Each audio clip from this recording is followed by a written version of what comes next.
What's going on, guys? All right, today we got the 2009 NBA Draft. All right, so on my screen, you're looking at the first overall pick, Blake Griffin, out of Oklahoma University.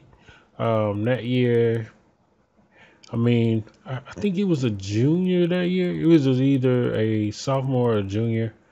Correct me in the comments if I'm wrong, but the guy was extraordinary coming out of college. Great leaper. I mean, his body was definitely ready for the league.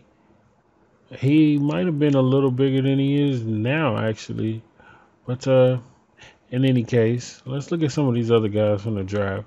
So if you take a look at this draft class that's made by me, you'll see some other familiar faces that we come to know as stars. Let's see who we got. We got Curry, Harden. Lawson is not a star, but we got some other guys like Rubio. Rubio at the time around this draft, Rubio was very highly regarded and very highly sought after. Got Terrence Williams. He kind of faded out of the league. Extraordinary athlete. Played for the Nets. At the time that he played for the Nets, I believe the Nets were kind of trying to angle themselves and position themselves to get Carmelo. But I don't know if he ever thought he had a chance of being like the franchise player or whatever. But I mean, he was extremely gifted athletically. He had some games where he kind of went off a little bit, showed some flashes of brilliance, but I don't know if it was more his attitude or I don't know what it was, but he rubbed some organizations the wrong way, and he wasn't able to last in the league, beyond a few years. So let's look at some other guys. We got Darren Collison, DeRozan, Tyreke Evans, and actually, let's jump into this roster. With Tyreke Evans, he came into the league as a point guard, but if you scoot him over to small forward, his rating goes up. So there you have it. Actually, you put him at shooting guard, his rating goes up also. But he did come into the league as a point guard, so we'll leave that there. Got Taj Gibson. He was one of the older players from this draft. I think earlier in his career, I don't know. I don't want to classify him as just an energy guy, but he wasn't greatly skilled, very serviceable, and due to his advanced age, as some would say, he had a little bit higher IQ than the average rookie. So, Brandon Jennings, fresh from an overseas stint. He did not attend college. He went directly overseas and then entered the NBA draft. This guy was, I don't know if he was highly regarded. I don't know if I want to say that, but he had a lot of potential at this time, people thought. I think he might have scored his career high in his rookie year. I cannot remember. And as you can see, when I go to these player cards, I really need to correct their schools or where it says they're from because it shows he's from Marquette, but I don't want to take up too much time trying to get that right for everybody. Got Caspi in here. Tyler Hansbrough. What can I say about him? He's a little older in this draft. At North Carolina, he was great. He had a really, really good career at North Carolina. But in the NBA, he had some limited athleticism. His mobility was okay. It was cool. But I don't know. He had some limitations to his game. But in college, this man was amazing. Got James Johnson. I just remember. Throughout his career, he's had some good posters. We got Drew Holiday. He was coming off. I believe he only played 1 year at UCLA, but I've got him rated lower than his college teammate Darren Collison here, just simply because of the age factor. But I got him rated a little lower, but I do have his potential higher. So Austin Day, yeah, this guy is 6'11" and a small forward. People thought he might be something special. There was a chance, but I mean, he had some scoring ability, but I don't know. I mean, he's a 6'11" small forward, so if you find yourself in the middle of the first round, might want to draft him. Might want to build up his potential, see what he can do.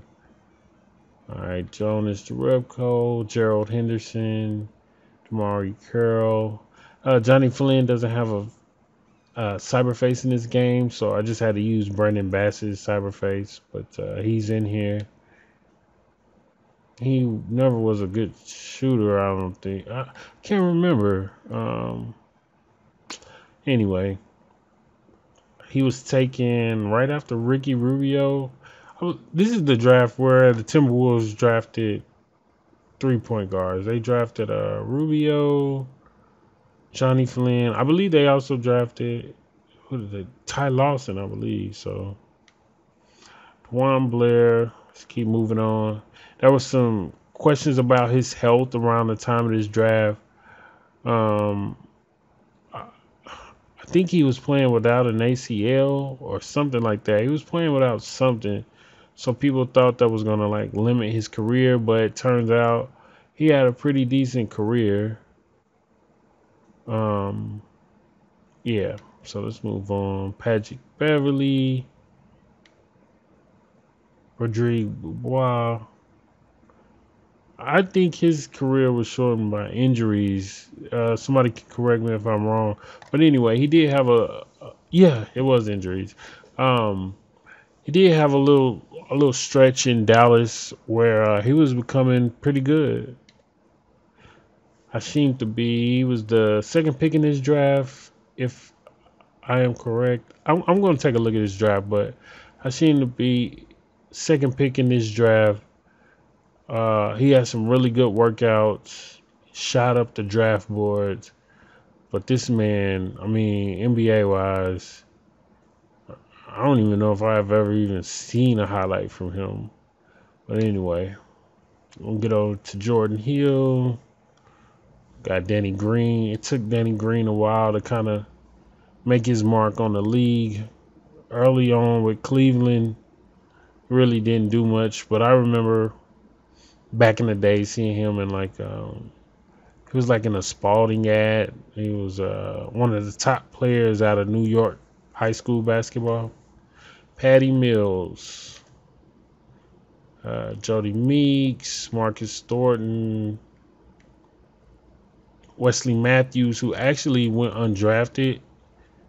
And he would go on to play for Utah as a rookie and really earn his spot. I believe, somebody can correct me if I'm wrong again, but I believe he earned a starting role as a rookie. I don't know, but I remember his defense used to be really good. Got Sam Young. Was it Luke Zeller, Byron Mullins? Let's take a look at Byron Mullins. Okay, so his potential goes up to a 74.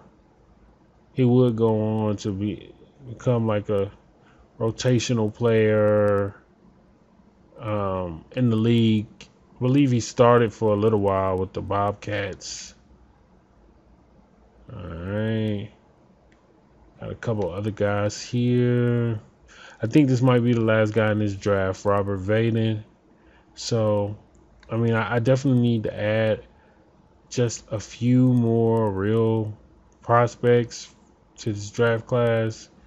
But there you have it. So, if you see these guys' ratings, don't get too upset about the ratings, because if you go over to the potential, like Gerald Henderson, he's a 72, but his potential goes up to 78. DeMar Carroll, 79. Let's look at other guys like Blake Griffin. His potential goes up to a 90. So, I mean, if we organize it by potential, it looks about right. Huh.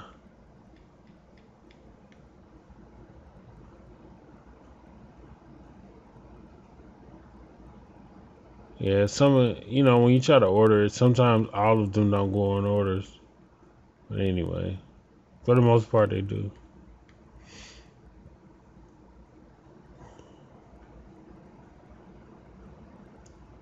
All right. All right, so that's gonna be about it for this draft class. Again, this is on the PC, and you.